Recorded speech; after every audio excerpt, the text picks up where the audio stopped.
Is Andrew off on his in the little CRB 3-1 on the Raffle? He's got a 6-hour journey home. So massive thanks for Andrew for that, and for everybody who got involved in the Raffle. On to the next one. We'll pull the MR2 out, get that cleaned up, and then that's already been MOT'd and serviced, so that will be the next Raffle car.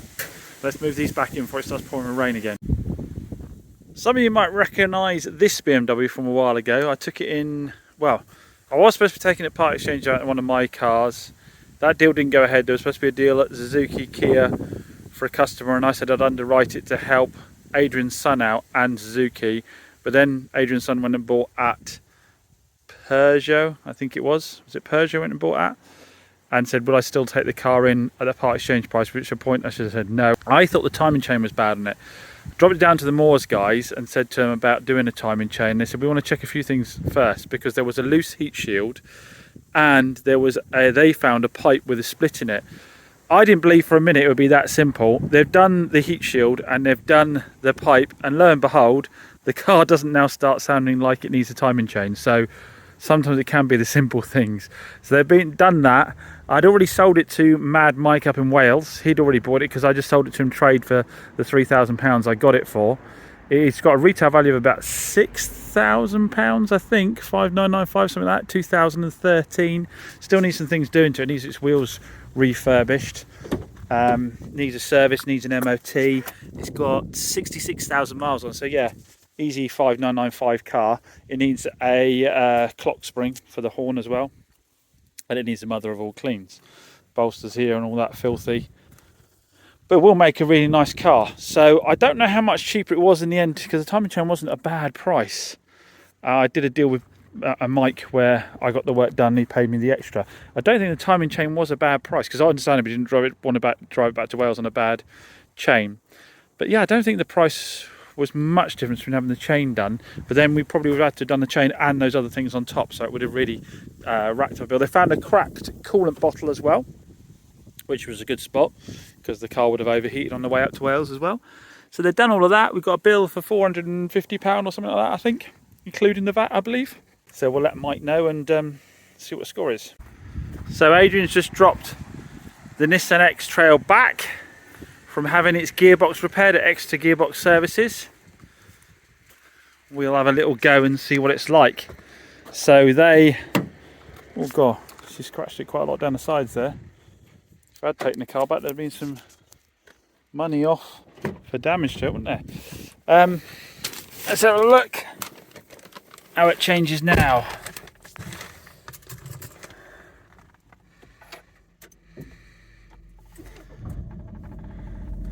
Comes with a warranty, 12 months warranty, but she does need to take it back for a check in between, which I shall make sure she's informed of, to keep that change valid.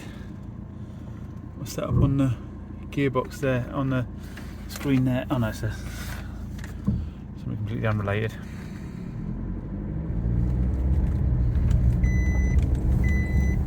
Yeah, a million times better. Million times better.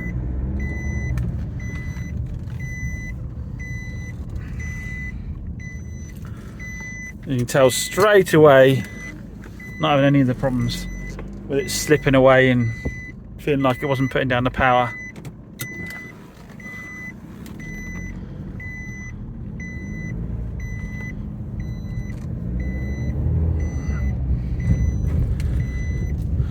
Alright, well, we'll park that one up and we'll get my loan car back. Look at that, straight away. Straight away. I don't know if I'm still in my 6 months on this one or not. Yeah, you're still on. I'm still on the hook for it.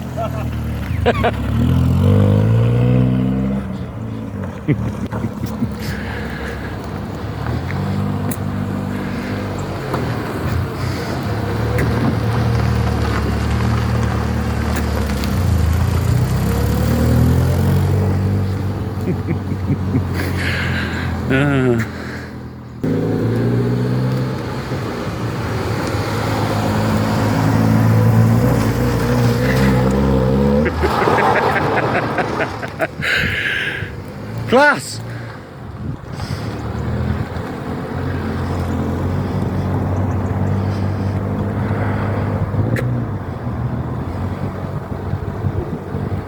Look at that, the workbench.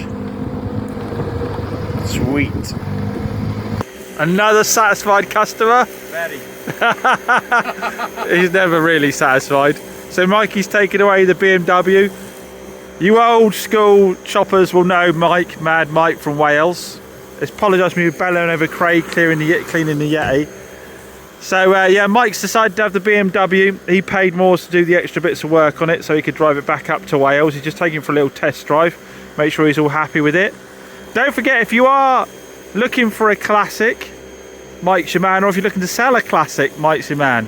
Classic Wheels Wales, I'll put a link to his website down below. But if you're in the Wales area and you're looking to sell a motor, or you're looking for someone to source your motor, it's mainly classics, isn't it? Yeah. Mainly run classics, but he does do a bit of the normal stuff as well. But I just had to go and rescue him because he took my keyless car out for a drive and left the keys with me, and then stopped and turned it off. So I just had to go and rescue him in the Berlingo. The Berlingo's like my mode of transport at the moment. So safe journey back to Wales, Mike. Good man. Friended with the best, in the nicest way. I hope I don't hear from you again very soon. So bar saving Welshman from Laybys in Devon. We've got, as I said, Craig is cleaning the Yeti for me today because that's quite a big valeting job on that one. Craig from Custom Valets. So if you're in North Devon area and looking for some valeting, that's Craig. So he's cracking on with that. I have got the lady coming to see the Yaris today. I've got the lady coming to get the X-Trail back and give me the Honda back that she's borrowed, and I've got the Kia Soul going out as well today. And if I find any time in between, I need to get the red Citroen C1 over and paint the wing mirror cap and a little bit of paint on it because I've got the paint for that now. So plenty on. We shall get cracking. There we go. There is our first EV at Chops Garage going off with its new owner, our subscriber, who has obviously got a very good car choice because they've also got a Panda 4x4 twin air, which is a cracking little car. I say all those people had all the negative comments about EV in the videos I put out about that car can't have driven one, because I thought that was bloody brilliant, and I'm a big convert now. I've asked him to stay in touch with me and let him know, because his first EV, what his thoughts are on it, see if he was as impressed with it as I was. So, but what I will say about that market is that car went for £6,995, 66 plates, so mid 2016, 37,000 miles, one owner from new, immaculate, full service history, fully loaded with everything. Now, if you compare that to the Clio, which I did sell under book, but that was 6,995 on a 2014 with 50,000 miles. And the Hyundai i10 that I've sold on a 2016 66 plate with 25,000 miles at 9 grand. That makes the EVs incredible value for money at the moment. Incredible value for money. I mean, the Soul you'd class maybe as a mid-sized car as well, not a small hatchback. It makes them incredible value for money, and it was a fantastic drive. And no offence to anybody in any of the cars, the small CC automatics, but they just don't drive as nicely as an automatic EV. That was punchier than a 1.2 or 1.4 petrol. It was smoother. It was just a really nice car to be in and drive. Yeah, sure, if you like to change gear and you like to drive like you're on a racetrack all the time and enjoy the sort of manualness of a vehicle, you wouldn't be having an automatic anyway, would you?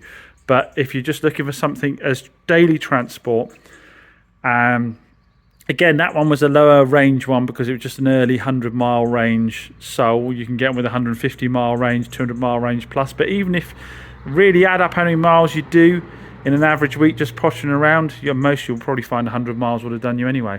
So yeah, big convert.